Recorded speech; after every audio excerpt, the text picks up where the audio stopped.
이날 곧 안식 후 첫날 저녁 때에 제자들이 유대인들을 두려워하여 모인 곳에 문들을 닫았더니 예수께서 오사 가운데에 서서 이르시되 너희에게 평강이 있을지어다. 이 말씀을 하시고 손과 옆구리를 보이시니 제자들이 주를 보고 기뻐하더라. 예수께서 또 이르시되 너희에게 평강이 있을지어다. 아버지께서 나를 보내신 것 같이 나도 너희를 보내노라. 아멘. 본문 말씀 요한복음 20장 19절로부터 21절 말씀, 지금 우리에게 평안이 있다는 제목으로 선포하도록 하겠습니다. 예수님께서는 우리와 함께 하기를 기뻐하시고 또 우리에게 평안 주시기를 기뻐하십니다. 근데 사실상 이 두 가지는 하나예요. 왜냐하면 예수님께서 함께 하실 때에만 우리가 평안할 수 있기 때문입니다. 그래서 이렇게 과감한 그리고 행복한 제목을 우리가 받아들일 수 있는 것이에요. 예수님께서 우리를 결코 떠나시지 않기 때문에 우리에게는 평안을 주시는 주님이 함께 계시기 때문에 내가 주님께 마음을 열고 주님이 주시는 평안을 주님 의지해서 누리기만 하면 누릴 수 있는 조건이 우리에게 다 갖춰져 있어요. 평안이 항상 있는 거예요, 우리에게. 제가 얼마 전에 인터넷 연결하는 랜 케이블을 없어서 주문을 했는데 저녁 때 보니까 책상 옆에 있더라고요. 내가 잊었다고 해서 있는 게 없는 건 아니죠. 평안이 우리에게 있어요, 지금도. 막달라 마리아는 예수님을 몹시도 사랑하는 경건한 자매님이었죠. 그렇지만 예수님이 부활하신다는 말씀을 아직 믿지 않았잖아요. 그럼에도 불구하고 예수님께서는 가장 먼저 그 막달라 마리아에게 나타나셔서 평안을 주셨어요. 아멘입니다. 그리고 또 누구에게 나타나셨냐면 엠마오로 가는 두 제자에게 나타나셨어요. 근데 이 두 제자는 예루살렘을 떠나서 엠마오로 가고 있었어요. 부활도 안 믿었었고 예루살렘을 떠난 걸 보면 주님 이렇게 만나 뵙고 찾기를 이렇게 포기하다시피 하고 떠난 것이에요. 그러나 예수님께서 나타나 주셔서 평안을 주셨어요.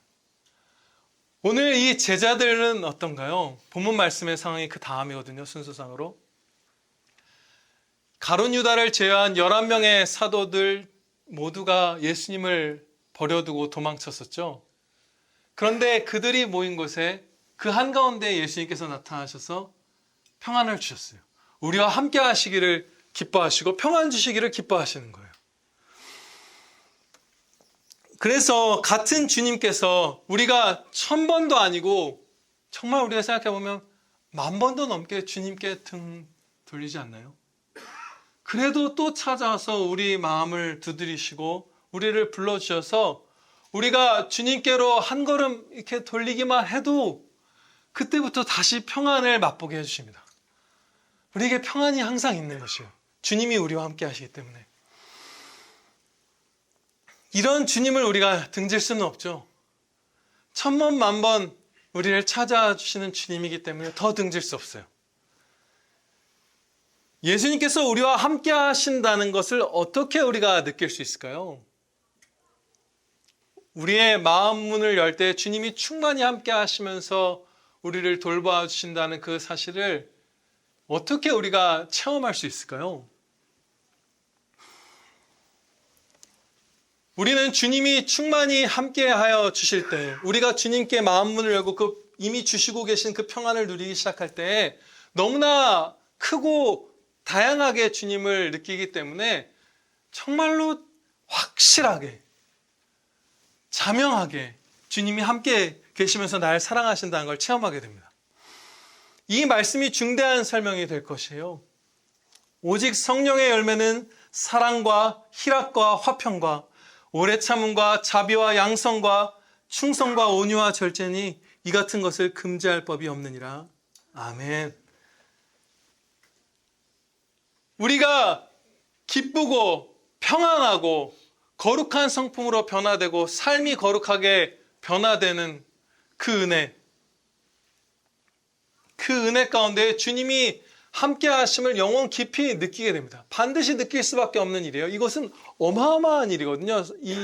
여러분, 사랑, 희락, 평안, 온유 이런 것들 굉장한 것들이죠. 그것을 갖기가 너무나 어렵고 그것이 얼마나 우리에게 유익하다는 것을 우리가 알 수 있죠. 그것들이 쏟아질 때에 우리가 주님이 우리와 함께 하신다는 것을 절감하는데 그것이 얼만큼 확실하냐 하면 우리가 가장 사랑하는 가족, 가장 사랑하는 아내가 우리와 함께 있을 때 그럴 때보다 훨씬 더 명확하게 주님을 느껴요. 예를 들어서 뭐 이런 거예요. 한 손을 맞잡고 이렇게 90도로 그게 가장 이렇게 좀 다정다감한 관계의 자리죠. 이렇게 나란히 앉아서 한 손을 맞잡고 커피를 마시고 있는 남편 아내 사이보다 예수님을 우리는 더 가깝고 더 밝히 더 깊이 느낍니다. 그런 일들 모든 성도에게 일어나요. 이 자리에 계신 분들 가운데 대부분은 경험적으로도 아실 텐데 우리는 이미 이 땅에서도 정말 제일 사랑하는 아들, 제일 사랑하는 아내, 제일 사랑하는 남편보다도 예수님을 더 많이 알고 더 깊이 느끼고 더 친밀하고 더 자주 배웠고 그렇게 살아요. 여러분들도 그러시죠? 저도 그래요. 제 아내와 함께 있다고 느낀 것보다 주님과 함께 있다고 느낀 게 훨씬 더 짙어요. 그렇죠? 다 그러시죠. 아무리 장로님 좋은 남편이어도 그렇죠? 예수님과 함께 있다는 사실을 더 우리는 실감하게 돼요. 예수님을 사랑하고 찾고 섬길 때 주님이 함께 하신다는 것 반드시 느끼고 반드시 평안하게 됩니다. 사랑하고 찾고 섬기는 자에게 이 은혜가 반드시 주어져요. 지금 이 지하 예배당 밖에 태양이 떠 있는 것보다 더 확실해요. 예수님을 우리가 느끼는 게. 예수님께서는 자신을 버렸던 제자들에게 책망을 하실 수도 있었어요. 그렇죠? 그런데 그들 가운데 서서 하신 첫 번째 말씀이 너희에게 평강이 있을지어다. 그거였어요. 그 다음에는 못에 찌르신 손과 발과 창에 찌르신 옆구리를 보여줬죠. 제자들은 기뻐하기 시작했습니다. 근데 아마 몹시 기뻐했을 거예요. 왜냐하면 한 두 가지만 생각해 보아도 그것은 확실하죠. 예수님이 찔리신 손과 발의 못자국과 그 창에 찔린 옆구리 자국은 예수님이 나를 얼마나 사랑하시는가 하는 증표예요. 그렇죠? 그리고 두 번째로 예수님이 죽으신 상태로 그 몸에 찔리신 걸 본 게 아니라 살아나셔서 가운데 서 계신 예수님이 그 상처들을 보여주고 계시잖아요. 그것은 예수님께서 죄와 사망과 원수들을 다 이기셨다는 승리의 증표입니다. 사랑의 증표와 승리의 증표를 동시에 받은 거예요. 엄청난 기쁨이 있었을 거예요. 이 제자들에게. 이어서 예수님께서는 두 번째 말씀을 하셨습니다. 너희에게 평강이 있을지어다. 두 번 말씀해 주신 거예요. 이 너희에게 평강이 있을지어다. 이것은 안녕하세요, 안녕히 가세요처럼 유대인들이 자주 쓰는 인사말이었다고 해요. 그렇지만 예수님께서는 그 정도의 의미로 말씀하시고 계시지 않죠, 지금. 뭔가 정말로 실제적으로 평안을 수여해주고 계신 거예요. 평안이 있을지어다. 평안이 있을지어다. 이것을 주님이 정말로 기뻐하시면서 바라시면서 베풀어 주시는 거예요. 예수님께서는 참으로 우리에게 평안 주시기를 기뻐하시는데요. 그래서 우리가 다 평안해질 수 있는데 이 땅에 예수님께서 처음 오신 날에 천사들이 드렸던 찬양을 한번 다시 들어보겠습니다. 누가복음 2장 14절 말씀입니다. 지극히 높은 곳에서는 하나님께 영광이요 땅에서는 하나님이 기뻐하신 사람들 중에 평화로다. 아멘. 여기서 평화라고 번역된 단어는 본문 말씀에 평강이라고 번역된 단어와 같은 헬라어예요. 그리고 이렇게 말씀하셨죠. 공생의 기간에 평안을 너희에게 끼치노니 곧 나의 평안을 너희에게 주노라. 이 단어 평화, 평강, 평안 이 헬라어가 다 같은 한 단어입니다. 예수님께서 나신 날 공생의 기간 동안 그리고 부활하신 다음에 계속해서 같은 말로서 평안을 우리에게 선포해 주신 것이에요.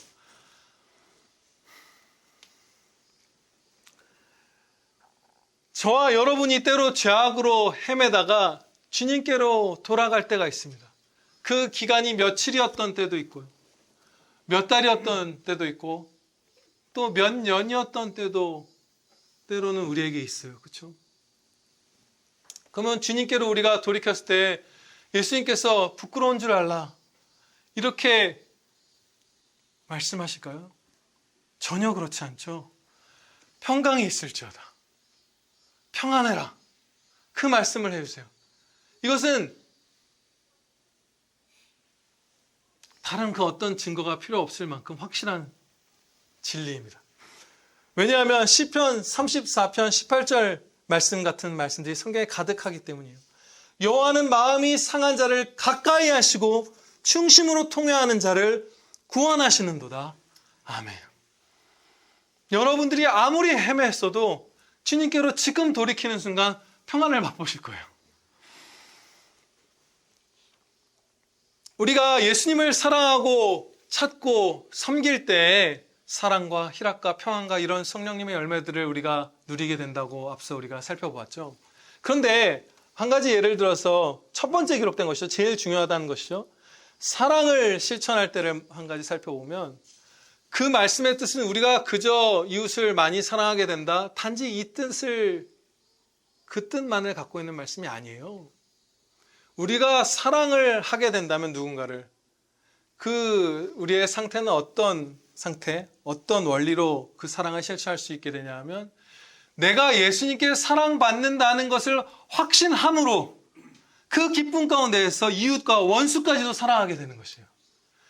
주님을 찾고 갈망하는 자에게 성령님을 주신다고 했잖아요.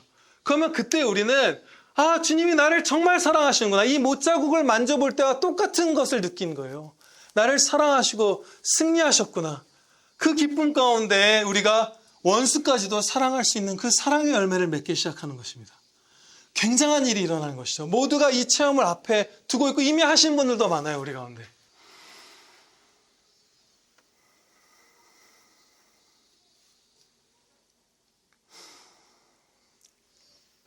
제자들에게 주신 평안은 우리에게도 그대로 주어집니다.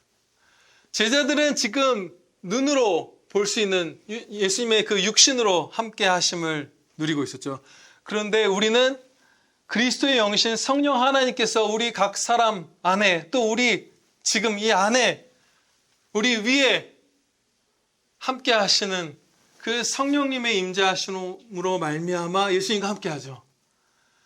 그 성령께서 우리와 함께 하시는 그 방식은 예수님께서 육신을 가지고 우리 곁에 계시는 것보다 결코 못하지 않습니다. 누릴 수 있는 평안의 크기가 결코 작지 않아요. 그래서 예수님께서는 이 다음 절, 본문 말씀의 다음 절을 보시면 이제 어떻게 주님과 교제하게 될지 핍박은 더 심해질 거예요. 지금보다 이 사도들은 더한 환난, 더 평안이 필요한, 더 위로가 필요한 상황으로 달려갈 거예요. 근데 어떻게 교제하게 될 것을 미리 보여주시듯이 이렇게 하시죠. 이 말씀을 하시고 그들을 향하여 숨을 내쉬며 이르시되 성령을 받으라. 오순절에 성령님께서 강림하시고 말할 수 없는 평안 가운데 이 사도들이 원수들 속으로 원수들을 사랑하며 달려나갈 그 힘을 받게 되었는데 똑같은 은혜가 지금 우리에게도 주어지고 있습니다. 성령님께서 우리와 함께 하시는 것이에요. 우리가 누리는 평안은 생명을 받은 자의 평안이에요. 근데 이 생명이라는 것은 우리가 예수님께서 나는 생명이라 이렇게 말씀하셨잖아요. 근데 예수님께서 이 땅에 임하시고 그 십자가 구원 사역을 다 마치심으로 이렇게 우리에게 못자국을 드러내 보여주시기 전까지 온 인류는 생명이 무엇인지 제대로 알았던 적이 한 번도 없습니다. 생명이란 것은 비로소 이 무렵에 사람에게 계시된 것이에요. 생명은 예수님 밖에 있는 어떤 것인데 그 중에 일부를 예수님께서 우리에게 이렇게 들여다 주시는 것이 아니에요. 예수님 안에 있는 생명, 성경에서는 그렇게 계속 표현해요. 그리스도 안에 있는 생명. 예수님께서는 내가 생명이라 이렇게 말씀하시죠. 우리의 생명이신 예수님께서 우리를 위해서 십자가를 지고 우리를 주님의 자녀 삼아주시고 생명이신 자신을 내어주시는 은혜를 지금 가장 밝히 계시해주고 계시는 것이에요. 구약시대의 성도들은 메시아의 예언을 갖고 있었지만 그들은 희미하게 알았어요. 신비로, 수수께끼로, 모호하게 이 생명을 알았지만 우리는 진짜 생명이 무엇인지 알아요. 그래서 주님을 계속 바라보는 사람들은 말할 수 없이 큰 힘으로 전진하는 것이에요. 구약의 이스라엘, 구약교회는 실패했지만 신약교회는 성공하는 거예요.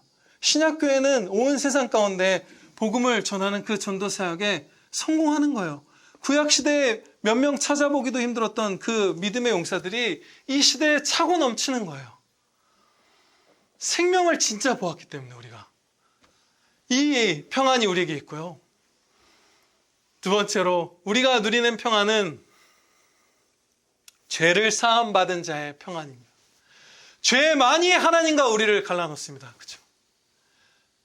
그리고 죄는 우리의 양심을 괴롭게 해요. 양심이 사람의 영혼을 살아나도록 계속 찌르게 만듭니다. 우리가 죄를 품고 있으면 그 죄의 문제가 해결되지 않으면 양심이 얼마나 우리를 고통스럽게 하는지 우리는 다 경험해서 알고 있죠. 죄악을 범했을 때 여러분 그 세상 사람들이 만든 영화 그런 거 아주 세속적인 내용을 담고 있는 영화를 보아도 자기가 큰 죄를 범했을 때 그 수치를 그 고통을 씻을 길이 없어서 샤워기 틀어놓고 주저앉아 있고 하는 장면들 영화 같은 데서 종종 나오고 사람들이 다 공감을 하죠. 양심이 우리를 찌르기 시작할 때 그 수치와 그 공포와 그 고통은 이루 말할 수가 없어요. 그런데 거기서 건진받는 거예요. 죄가 어딨냐? 죄를 아예 없는 것처럼 해주세요. 우리 의롭다 너는.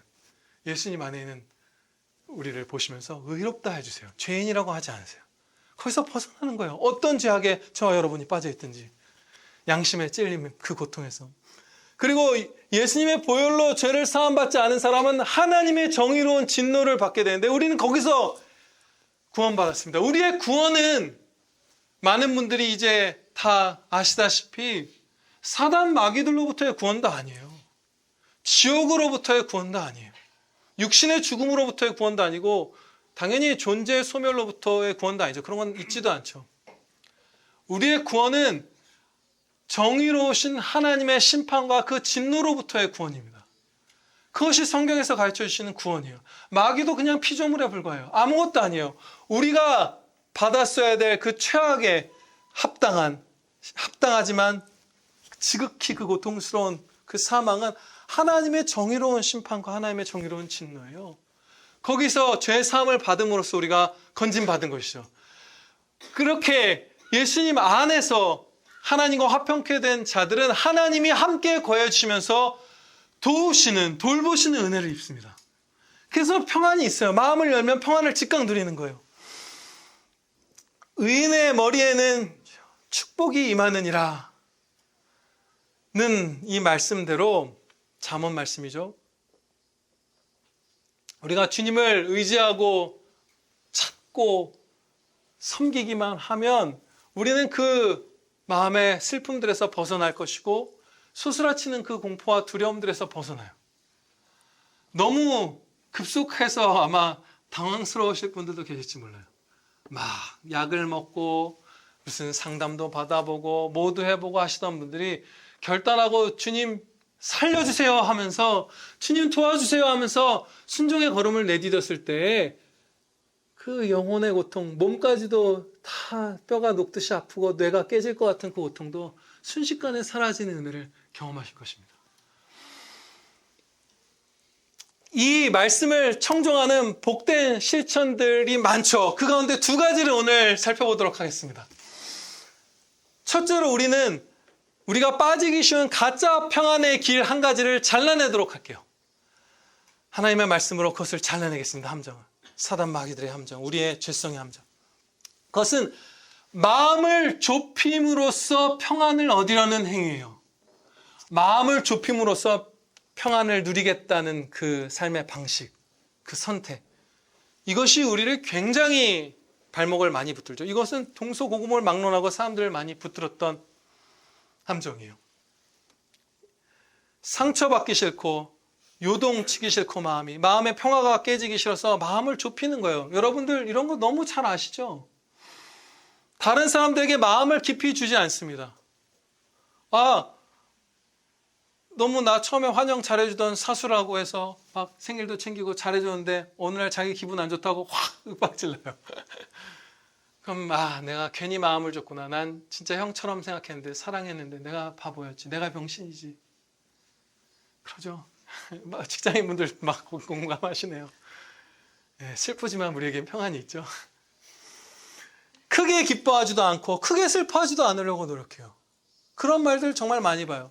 막 큰 성공을 한 사람에게 인터뷰를 했는데 자기는 여기서 너무 크게 기뻐하지 않으려고 지금 마음을 다스리고 있다고 하는 거 봐요. 무섭다고. 언젠가 떨어질 것을 알기 때문에. 개척하고 도전하는 것을 꺼려하기도 하죠. 새로운 환경에 자신이 노출되지 않도록.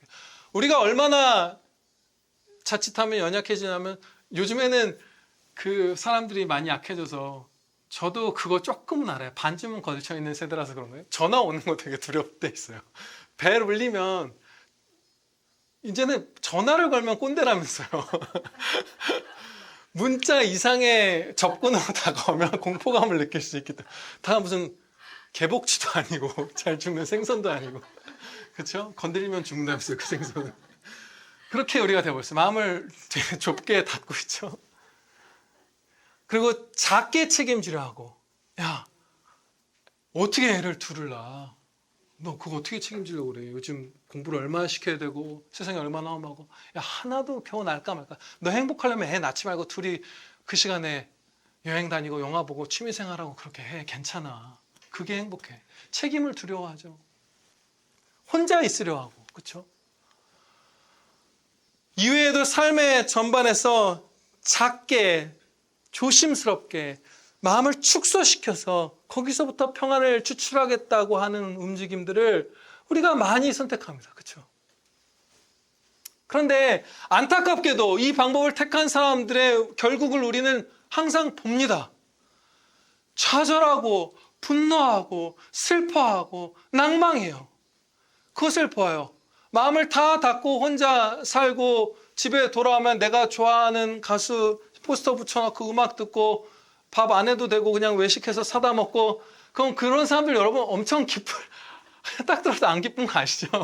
직간접적으로 보면 안 기뻐요. 축소시키면 우리는 그거 가운데서 평안이 결코 나오지 않습니다. 반대예요. 평안이 깨져요.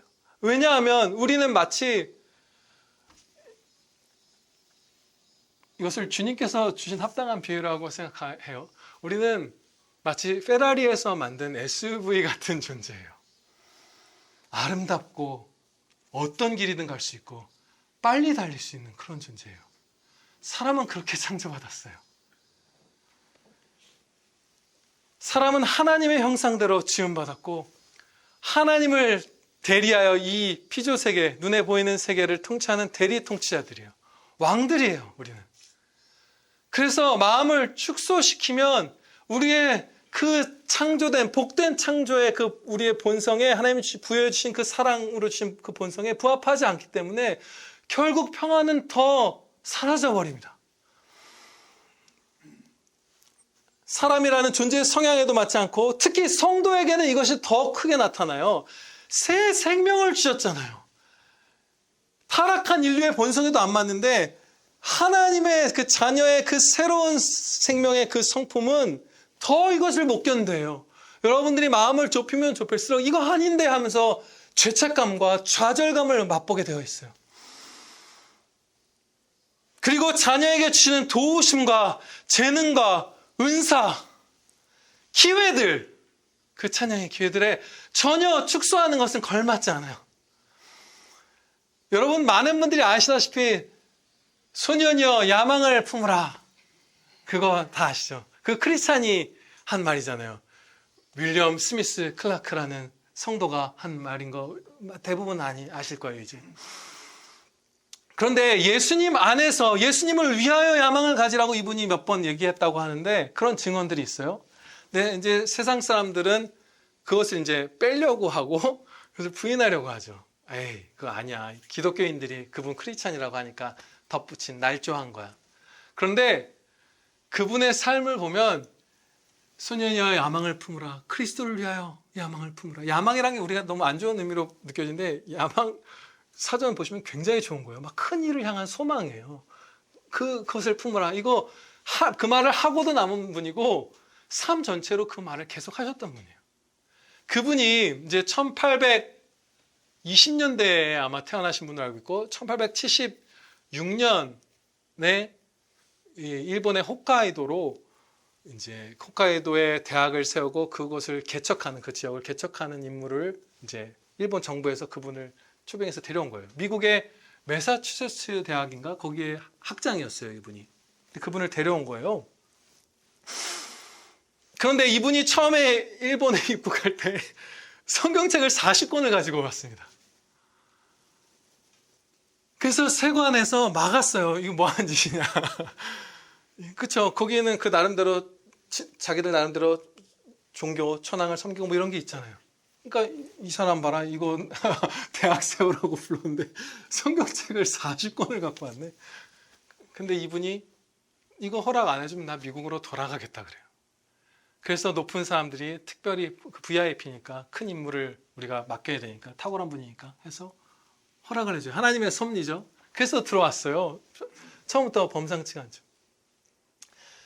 그리고 일본에 공식적으로 편입된 지 얼마 안 되는 땅이었어요. 1876년은 홋카이도라는 땅이 그 아이누족들, 원래 살던族들에게서 이렇게 일본 본토의 사람들이 그 땅을 가져서 뺏어서 뭐 본토에 편입시킨 지 얼마 안 됐던 땅이라고 해요. 미개의 척지였죠. 그야말로 옛날 서부 시대 같은 그런 땅이었어요. 근데 거기서 그 미지의 땅에서 홋카이도 대학을 정말 잘 조직했습니다. 얼마나 이 대학이 탁월했냐 하면 훗날 일본 5천엔 집회에 그 그림이 새겨진 분이 이 홋카이도 대학에서 처음 공부를 했는데 거기를 졸업하고 공부를 더 하려고 도쿄대, 예전에 제국대학이죠. 거기에 갔다가 교육 수준이 너무 낮아서 미국으로 유학을 갔습니다. 존스 호킨스 대학으로 그분이 유학을 가요. 그리고 5천엔 집회의 주인공이 돼요. 지금은 다른 분으로 바뀌었다고 해요. 굉장히 잘 조직한 것이죠. 그리고 홋카이도 전체 개척에 어마어마한 위인이 됐어요. 홋카이도 지역에서. 그리고 일본은 공립학교에서 그 당시에 성경 말씀을 가르치는 것을 금지했었는데 이분이 높은 사람들을 설득해서 신입생들이 입학하면 듣는 첫 수업으로 기독교 신조를 가르쳤습니다. 굉장하죠. 그것이 홋카이도를 흔들기 시작했어요. 일본을 막 흔들기 시작했어요. 충격을 줬어요. 예수님을 믿는 사람도 있었고 택하신 자들은 믿죠. 아닌 사람도 안 믿었지만 그들의 삶을 기억했어요. 이정훈 교수라고 지금은 목사가 되셨는데 일본에서 연구활동도 하신 어디 법학과 교수님이 계세요. 근데 그분이 일본에서 연구를 하고 일본 학자들과 교류하면서 발견한 게 뭐냐 하면 일본의 성도는 진짜 적은데 일본 사람들 가운데 청교도들의 그 삶에서 신앙 빼고 나머지를 받아들이는 사람들이 많다고 그래요. 그 청교도 정신에서 주님께 영광 돌리는 걸 제외하고 그 근면함과 정직함과 이런 것들을 그들이 가졌던 것들, 그런 것들을 얘기해요. 사회가 흔들렸거든요. 이 윌리엄 스미스 클라크 같은 분들 보고 일본 사람들이 전율했어요. 은혜를 주신 것이죠. 우리나라에는 물론 더 큰 은혜를 주셨네요. 이 클라크 형제님이 작성한 예수님을 믿는 자의 언약이라는 문서가 있습니다. 그것을 저는 영문으로 이분이 아마 썼을 텐데 영어로 강의를 했다고요. 근데 영문을 일본어로 번역한 것밖에 못 구해서 급해갖고 그것을 사전과 번역기를 통해서 떠듬떠듬 읽었는데 정말 성경 그 자체를 제대로 진술한 거였어요. 간략한 거예요. 십계명 나오고 하나님은 우리의 창조주시고 심판자시고 구원자시고 우리의 왕이시다. 성경은 오류가 없는 우리의 삶의 유일한 지침이다. 그리고 거기에 그 일본 사회랑 얼마나 걸맞지 않은 내용도 있었냐면 어떤 우상도 만들지 말고 매주 주님께 예배드리고 주님을 섬겨라. 그야말로 철저한 거의 청교도적인 수준의 그 신앙 고백서예요. 그런데 이분이 거기서 활동을 한 다음에 바로 다음에 76년에 갔는데 77년에 그 홋카이도 대학의 학생들 가운데 31명이 거기에 서명을 하면서 예수님을 믿습니다. 40권 성경 가져간 게 이루어진 거예요.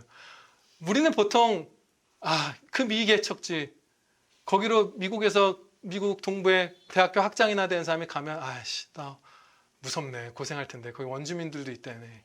그렇게 하면서 어떻게든 축소시키고 안전하려고 하는데 성경책 40권 갖고 간 것부터 뭔가 범상치 않은데, 예전에 제가 말씀드린 바대로 제가 가장 사랑하는 우리 합신의 교수님 안상혁 교수님도 어떻게 했다고 했죠? 대학교 때 미국으로 교환학생을 가는데 처음 가보는 해외 생활에 어떻게 적응할까, 좋은 정말 예수님 믿는 신실한 친구 룸메이트로 주세요 이게 아니라 예수님 안 믿는 사람 주셔서 전도하게 해주십시오. 그래서 엄청 핍박받았잖아요. 그리고 나중에 그 친구가 회심했죠. 정말 핍박을 많이 받았어요. 엘리트, 운동도 잘하고 백인의 부자 의사 아들한테 괴롭힘을 많이 당했어요. 우리가 그런 삶을 살 수 있는 자들이 왕이에요. 제사장이에요. 선지자예요. 그런데 40권의 성경을 들고 온 소망이 이루어져서 더 기쁜 일들이 많아요. 복음을 전도받은 사람들이 교회를 세웠어요. 이 클라크 형제님의 전도를 받고. 그래서 그 교회가 계속 이어져서 이 처음 1876년에 들고 온 성경이 아직도 남아 있습니다. 또 사랑하는 불신자 이웃분들에게도 엄청나게 하나님의 은혜를 많이 전달해서 홋카이도에 가면요, 저도 몇 가지는 봤어요. 그분의 동상, 무슨 그분을 그린 그림, 바위에 새긴 그분의 말, 그분을 기념하는 우표, 또 홋카이도 대학 졸업생들은 그분 그림 새겨진 신용카드를 받았었어요. 그 도시 삿포로와 그 홋카이도 전체에 그분을 기리고 그분을 이렇게 고마워하는 것들이 쫙 펼쳐져 있어요. 그리고 당연히 그런 지역이라면 거기에 택함 받은 자들이 몇 명 없다고 해도, 외로웠다고 해도 예수님 믿는다고 하기가 얼마나 쉬웠을까요? 우리가 헤아릴 수 없는 엄청난 은혜들을 형제들에게 많이 전달하고 많은 상을 받았을 거예요. 야, 그렇죠. 다른 오사카나 동경대학에서는 예수님 믿는다고 하면 저 광신도 이럴지 몰라요. 그런데 홋카이도 대학에서 나 예수님 믿어 그러면 윌리엄 선생님의 본을 받는 거잖아요. 얼마나 좋아요. 얼마나 좋아요. 그리고 여기서 노벨상 수상자가 3명이나 나왔어요. 엄청난 대학을 만든 거예요. 또 한 가지 여기서 기쁜 소식이 있죠. 하나님께서 이런 그야말로 왕 같은 제사장의 삶을 얼마나 기뻐하시냐면, 이 모든 일들이 이미 답을 누설했네요. 얼마만큼의 기간 동안 이루어졌냐면 8달이에요. 일본에 8달 있는 동안 교회가 세워지고 학생 31명이 바로 그 다음에 예수님을 믿고, 더 있었어요. 선배들 중에. 그 다음 2학년 중에서 그런 거예요. 그리고 그 동상이 세워지고 나중에 총리가 된 사람이 이 사람에게 배워서 나라를 개혁하고 엄청난 일들이 이루어진 것이죠. 그런데 이렇게 우리가 이 얘기를 들을 때도 여러분 마음이 어떠신가요? 진짜 피곤했겠다. 진짜 평안은 다 깨졌겠네. 이렇게 전혀 안 되시죠? 가슴이 뛰시잖아요. 이게 우리예요. 우리는 그 모델명을 모르겠는데 진짜 페라리에서 만든 SUV 같은 사람들이에요. 그런 존재예요. 성도는 더 그래요. 그렇죠? 참 성도는. 그런데 사람마다 맡겨진 일들의 크기는 다르죠. 모든 사람이 무슨 개척지의 영웅이 되는 것은 아니에요. 그렇게 크게 막 교회를 세울 만큼 영광 돌릴 수 있는 거 아닐지 몰라요. 그렇죠? 그러면 우리에게 작은 일들만 맡겨졌을까요? 아니에요.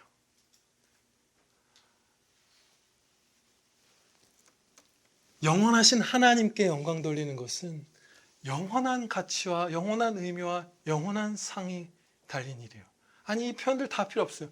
하나님을 섬기는 것이기 때문에 우리의 어떤 정도의 크기의 일을 이 땅에서 맡았든지 간에 그 일을 충성하는 자는 그야말로 왕 같은 삶을 사는 거예요.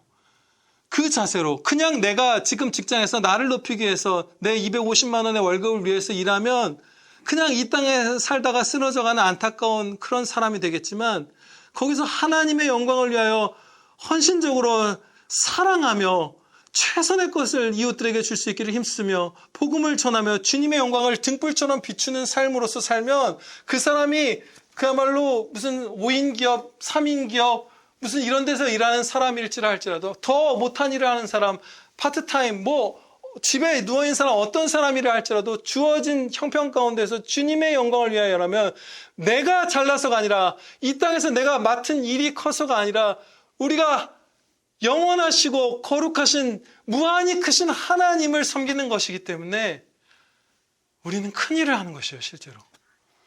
그리고 천하보다 한 영혼이 귀하잖아요. 실제로 그래요. 주님의 말씀이에요. 그래서 한 영혼 한 영혼을 사랑함으로 주님께로 한 걸음이라도 조금이라도 가까이 데려오는 그 노력을 여러분들이 할 때 여러분들은 31명을 회심시키지 못할지 몰라도 1명, 2명이라도 끌고 주님께로 데려오는 그 일을 하면 온 세상을 다 기억하고 다 무슨 미국처럼 노르웨이처럼 부유하게 만드는 것보다 여러분이 한 사람을 데리고 주님께로 온 것이 훨씬 더 크고 영광된 일이에요. 네.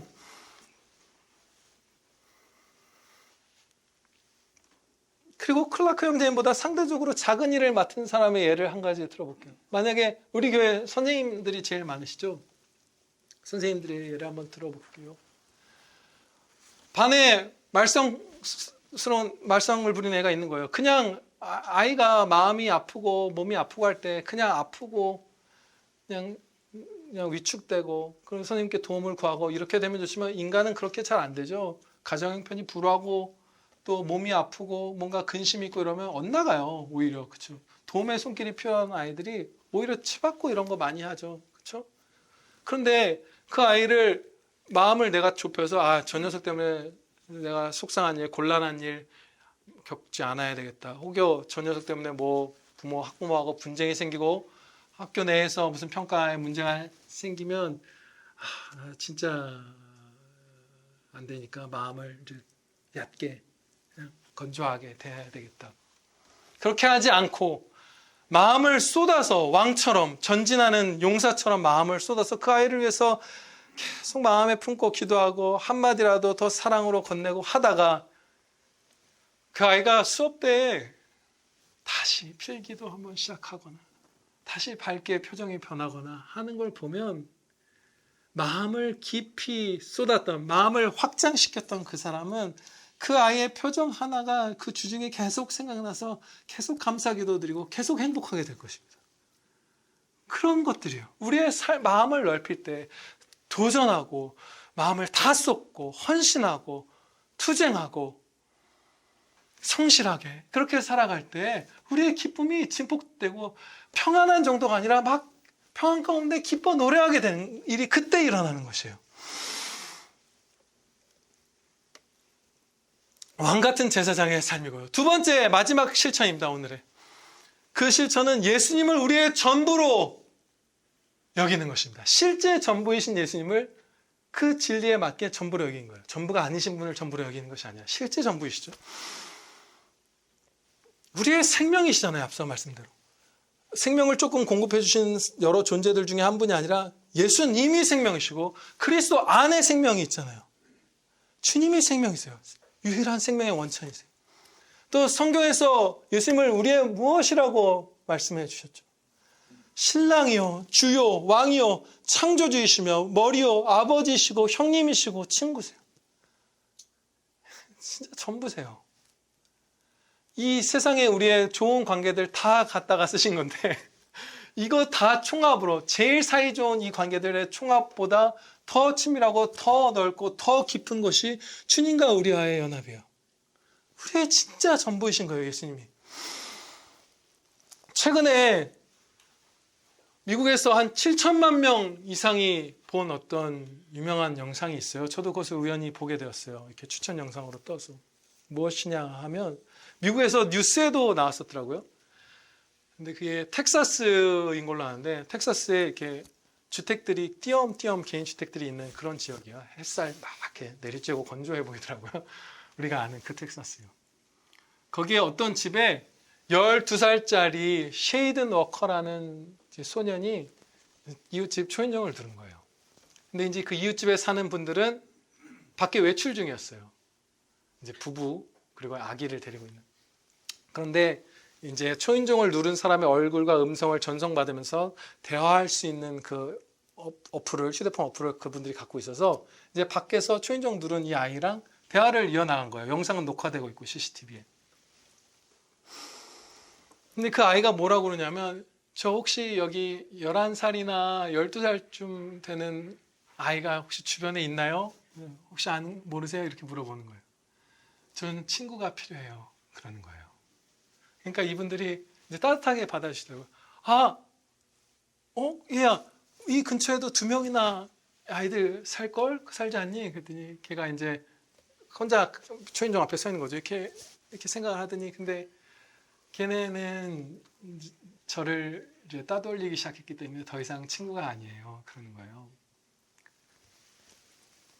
그러면서 이 아이가 또 묻죠. 혹시 그 선생님은 아이 없으세요? 이러는 거예요. 친구가 필요하다면. 그래서 우리는 애가 있는데 2살이야. 이제 그분들이 그런 거예요. 그러니까 이 아이가 자기 여동생이 2살일 때 얼마나 예뻤는지 어떤 일들이 있었는지 이런 얘기를 막 해요. 그분들에게. 그래서 그 초인종을 누른 그 집에 사는 그 부부는 이 아이랑 이제 친구가 되었으면 하는 소원을 품고 가깝게 지내기 시작한 거예요. 그러면서 그 영상을 올리는 것이 뭔가 좋다고 판단했나 봐요. 그래서 올리고 또 많은 사람들이 응원도 하고 그 아이의 형편이 어떤지 모르겠어요. 근데 아주 가정 환경이 좋아 보이진 않았어요. 엄마도 완전히 고도비만이고 이 아이도 고도비만인데 글쎄요. 아무튼 그 아이를 위해서 모금도 사람들이 해서 5천만 원 정도는 모였다는 소식까지 들었어요. 더 모였을 수도 있죠. 제가 본 뉴스에서 그랬으니까. 친구를 사귀면 좋죠. 그 아이가 친구를 사귀었으면 좋겠어요. 저도 저희 아이를 위해서 그런 기도하죠. 근데 우리가 나이 들어보면 알죠. 친구 있다고 우리가 안 슬프던가요? 죽고 싶고 분통 터지고 퇴사하고 싶고 이혼하고 싶고 우울하고 두렵고 죽을 것 같고 하는 일들 친구 있다고 안 오던가요, 여러분? 택도 없죠. 택도 없어요. 도움은 조금 되지만 어림도 없어요. 결국 세월이 올라갈수록 우리에게 다가오는 진짜 영원한 사망, 그 허망함의 그 비참함을 이겨내지 못하죠.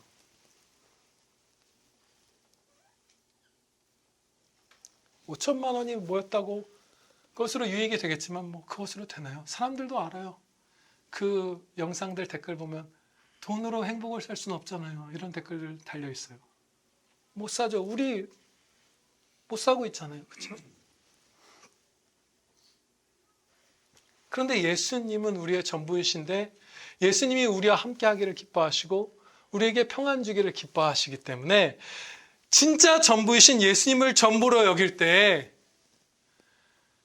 우리는 채워져요.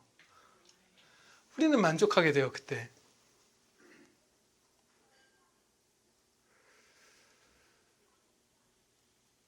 기꺼이 살인을 저지르는 유대인들의 무리가 제자들을 죽이려고 하는 상황 하나도 안 변했어요. 제자들이 문을 다 걸어 잠그고 있었잖아요. 그리고 직장도 버리고 어떤 사람 배도 버리고 그물도 버리고 예수님을 따른 상황 하나도 안 변했어요. 그리고 앞으로 나아갈 그 복음 전파의 길은 더 험난해요. 결국 다 순교하시죠, 이분들. 그런데 자신들의 이 땅의 처지를 다 넘어서는 평안 지금 누리고 있잖아요. 기뻐하기 시작하잖아요. 그리고 이 기쁨 가운데 기쁨이 흘러넘쳐서 이웃을 향한, 원수를 향한, 나를 죽이려는 그 자들을 향해서 뛰어가는 그 헌신적인 사랑의 삶이 이분들에게 시작되는 그 시점이잖아요. 마찬가지입니다. 진짜 우리의 모든 것이신 예수님을 여러분들의 전부로 믿고 주님 사랑하고 주님 찾고 주님 섬길 때 이미 주고 계시는 평안 풍성하게 누리실 것입니다. 기도드리시겠습니다. 아버지 하나님, 저희가 세상의 것들 많이 쫓고 그것이 없다고 불평도 하고 하지만 그것이 있어도 우리가 채워지지 않는 것을 이제 한 살 한 살 나이가 들어가면서 경험하게 되고 이웃들을 보아도 경험하게 되고 역사를 보아도 그 사실들을 우리가 목격하게 됩니다. 결국 죽고 멸망할 것이고 우리가 하나님과 분리되어서 하나님을 등진치 않은 모든 일들이 우리가 죽는 그 순간에 모든 의미와 가치를 다 상실해 버리는 것이 확실하기 때문에 우리의 이 절망은 끝나지 않을 것이고 결국 영원한 사망으로 미끄러져 갈 것이었지만 하나님께서 무한하신 사랑과 은혜로 그 십자가 못 박히심과 창에 찔려 피 흘려 죽으심으로 저희를 구원하여 주심으로 그리고 저희와 지금도 함께 하시고 평안 주시기를 기뻐하시기 때문에 죄에 빠졌던 저희도 연약한 저희도 평안을 누리나이다. 아버지 하나님, 우리 사랑하는 형제 자매들, 평안교회 식구들, 해외에 흩어져 있는 우리의 소중한 식구들, 한국교회 모든 식구들, 온 세계교회 식구들, 주 예수 그리스도를 온 마음 다해 사랑하며 평안하게 해 주시옵소서. 그 평안을 주기 위해서 애쓰며 이웃들 가운데로 달려나가고 원수를 평안케 하는 복된 사람들 되게 해 주시옵소서. 우리 구주 예수 그리스도의 이름으로 기도하렵나이다. 아멘. 우리 다음